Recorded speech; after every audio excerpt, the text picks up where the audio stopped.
Oke, salam dan salam sejahtera. Pembicaraan saya adalah berkenaan politik yang mana kita lihat hari ini politik negara kita ini adalah politik jatuh menjatuh.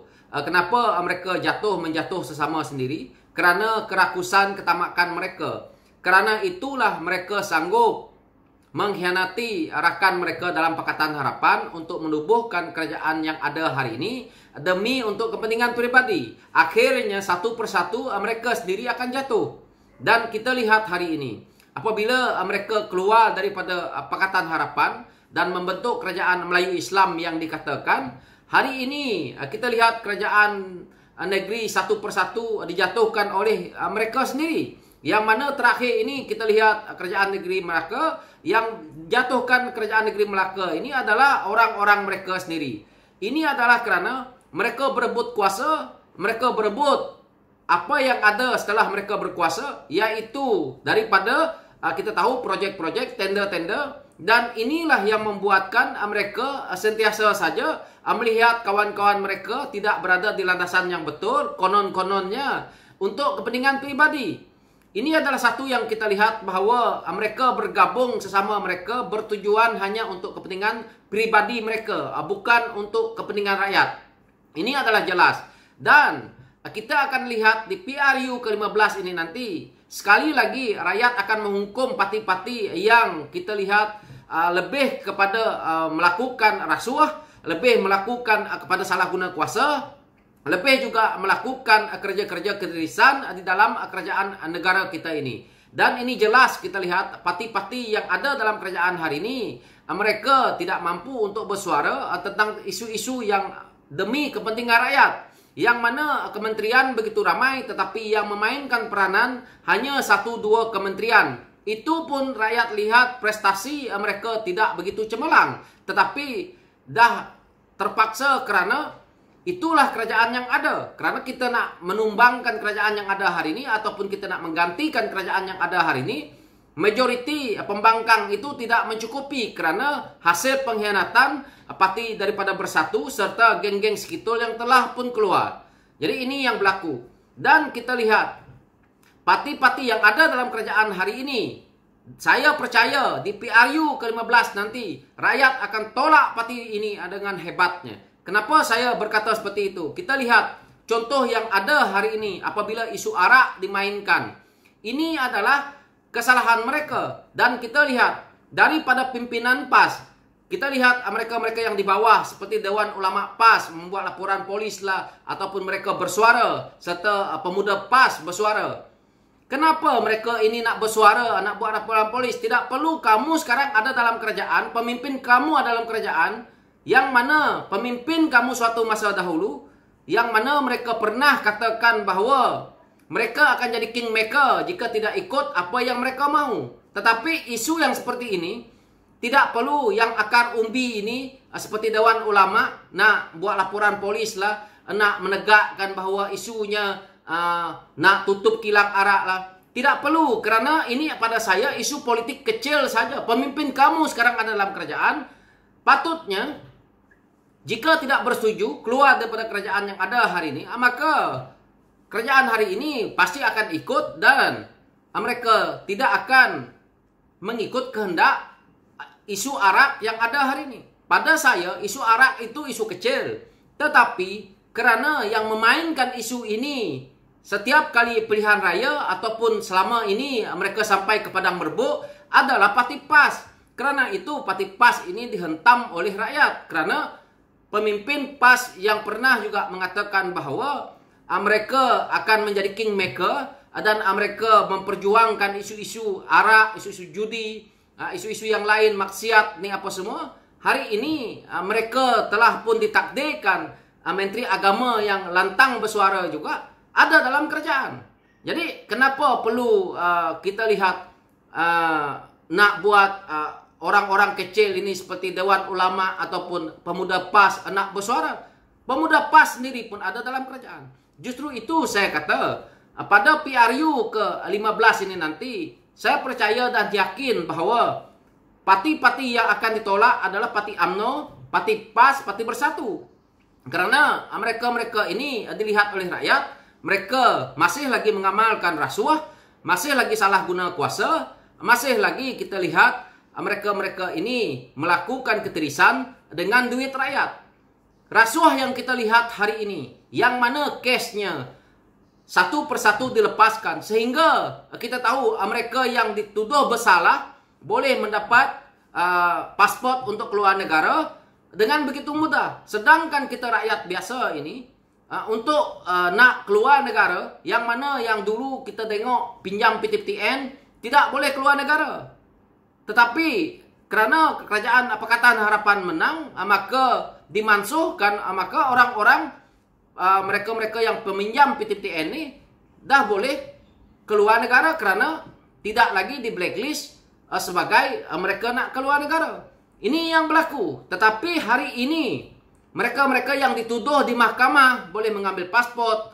Ada yang selama ini mengkritik Singapura, mengatakan negara jiran ini negara yang seperti ini, seperti itu. Hari ini anak nak beranak pun ke Singapura. Kenapa? Tidak mempercayai hospital dalam negara. Kemana BMF? Kenapa produk yang ada dalam Malaysia ini tidak bagus ke? Hospitalis negara kita ini tidak baik. Ini adalah jelas bahawa pemimpin negara kita ini di dalam negara melaungkan isu-isu yang mana mainkan isu perkoman, mainkan isu agama. Tetapi hakikatnya mereka-mereka ini tidak mempercayai produk negara sendiri, yang mana kita tahu isteri-isteri mereka menggunakan jenama-jenama luar negara yang begitu mahal. Seperti LV, seperti brand-brand lain lah. Saya tak berapa tahu tentang brand-brand ni. So, ini yang berlaku di dalam negara kita ini. Dan kita lihat apa yang berlaku. Mereka-mereka ini akan melaungkan isu kaum, isu agama demi kepentingan pribadi. Tetapi pengundi yang mana saya lihat hari ini semakin lebih baik dan semakin memahami isu-isu politik negara kita ini akan menukar arah selepas ini. Dan saya percaya ini juga antara sebab mereka takut Datuk Seri Anwar Ibrahim. Justru itu waktu pemerintahan Najib dahulu, Datuk Seri Anwar Ibrahim sekali lagi dihumban ke penjara. Kerana beliau takut jika Datuk Seri Anwar Ibrahim ada dalam politik, maka tergugat. Tetapi hari ini kita lihat apa yang telah berlaku, mereka tidak akan dapat menggugat Datuk Seri Anwar Ibrahim kali ini. Dan saya percaya Datuk Seri Anwar Ibrahim akan kembali berkuasa bersama dengan Pakatan Harapan.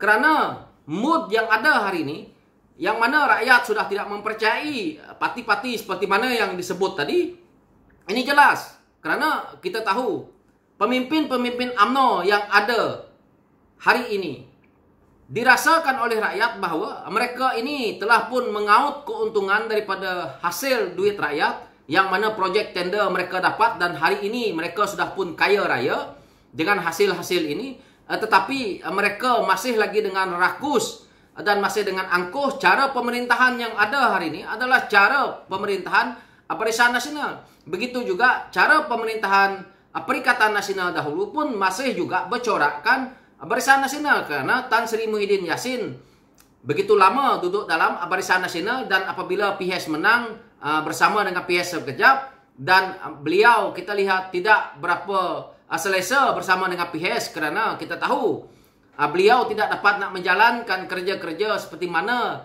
yang waktu beliau bersama dengan UMNO mempunyai kroni-kroni yang bolehlah disumbat-sumbat dengan dedak.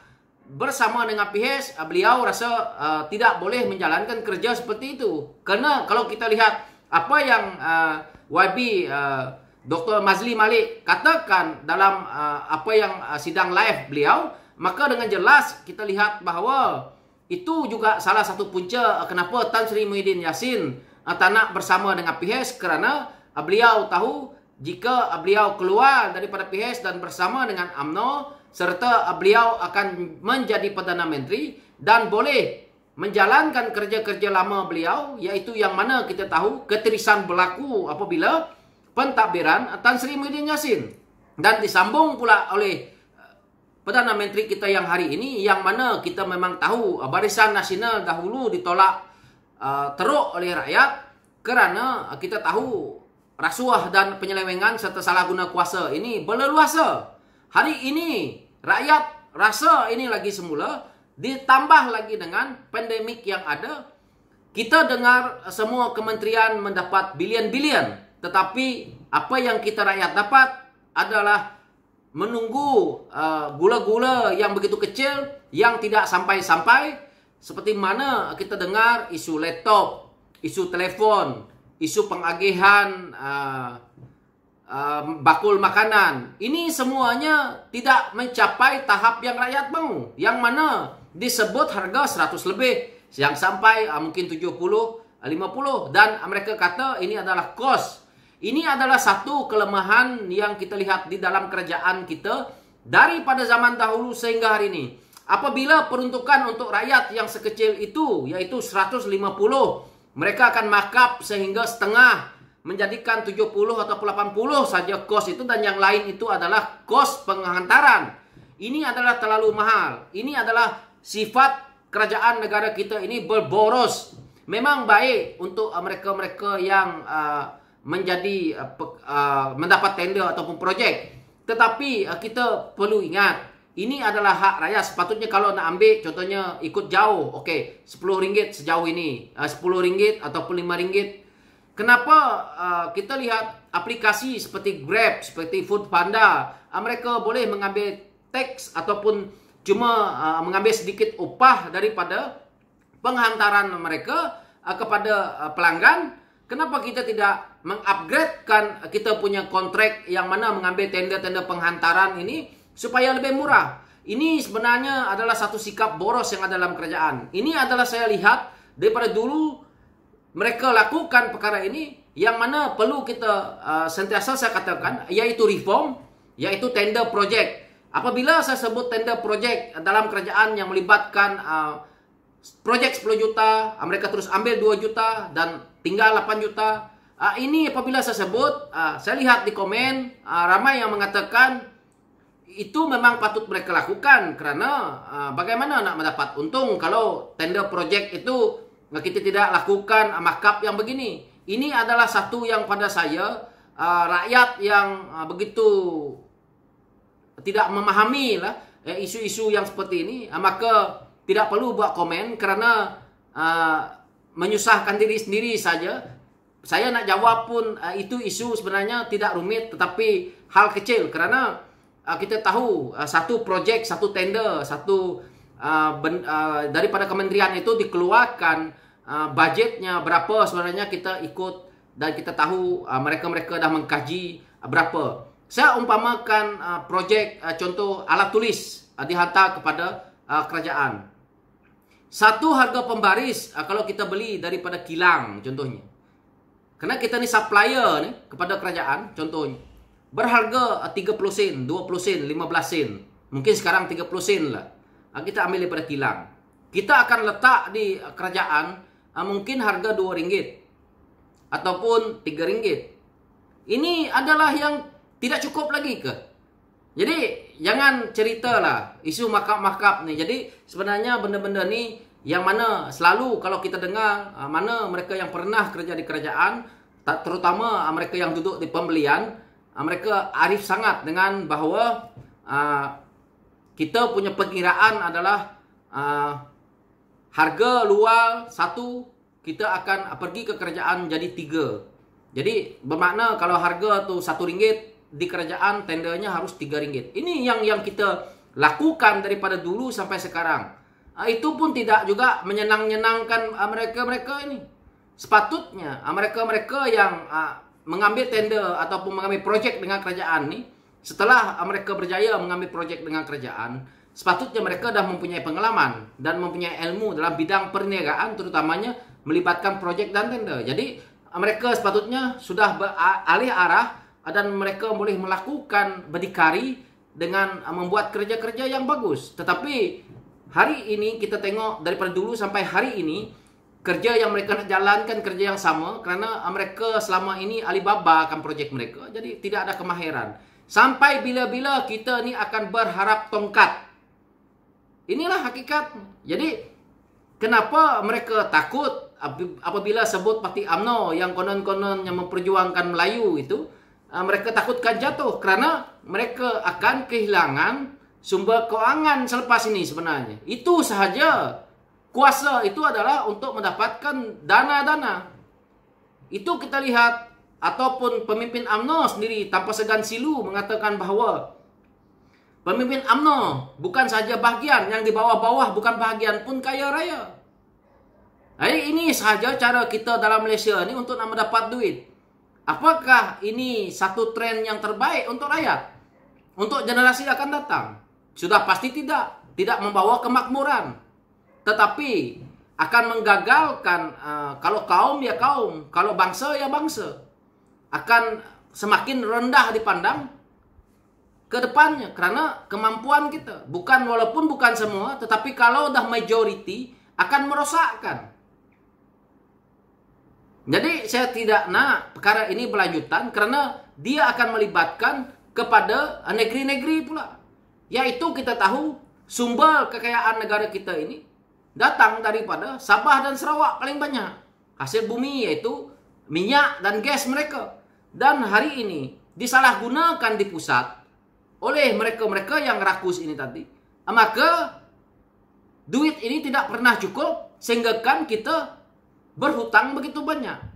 Ini adalah satu yang pada saya amat menjijikkan kerana yang nak membayar hutang-hutang ini adalah generasi kita dan generasi yang ke bawah. Mereka-mereka ini akan datang sudah tidak menjadi ahli politik, mungkin sudah tidak ada dalam dunia. Anak-anak mereka tidak dapat mewarisi ini, tetapi uang kita dah hilang serta hutang dah banyak. Inilah yang kita akan alami. Justru itu saya katakan bahawa di PRU ke-15 nanti memang 3 parti yang ada dalam kerajaan hari ini bersama dengan GPS Sarawak pun rakyat akan tolak. Tetapi untuk GPS saya agak tidak yakin bahawa masih dapat ditolak kerana di sana politiknya agak berbeza. Politik duit juga ada di sana. Dan kita tahu mereka akan menyekat banyak perkara, terutamanya media-media yang mengkritikkan kepada mereka. Ini jelas. Saya harap perubahan di Sabah dan Sarawak itu dilakukan juga. Barulah kita boleh mengubah apa yang berlaku dalam negara kita ini. Negara kita ini sudah sampai ke tahap yang mana Indonesia alami dahulu, yaitu di zaman pemerintahan pemimpin-pemimpin mereka yang begitu rakus dengan rasuah ini. Saya tak nak sebutlah pemimpin mereka, rakyat pun semua tahu di luar. So begitulah kita ini sekarang ini. Jadi itulah pencerahan saya berkenaan dengan isu ini. So saya harap kita ini ada kesadaran supaya kita tidak lagi melihat bahawa parti ini adalah membawa untuk kaum ataupun membawa untuk agama. Sebenarnya parti politik ini adalah parti yang sepatutnya membangunkan negara. Mereka patutnya memberikan idealisme yang terbaik untuk membangunkan negara. Bukan politik ini untuk mereka nak memperjuangkan isu kaum, isu bangsa, isu agama. Tetapi mereka gunakan isu ini kerana contohnya UMNO. Mereka menguasai orang-orang Melayu dahulu. Iaitu kita tahu majoriti negara kita ni Melayu.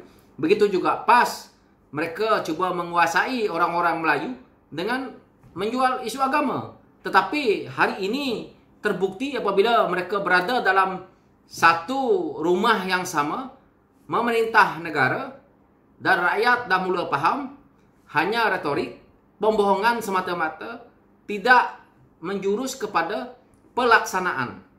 So itulah pencerahan saya. Sekian, terima kasih. Thank you.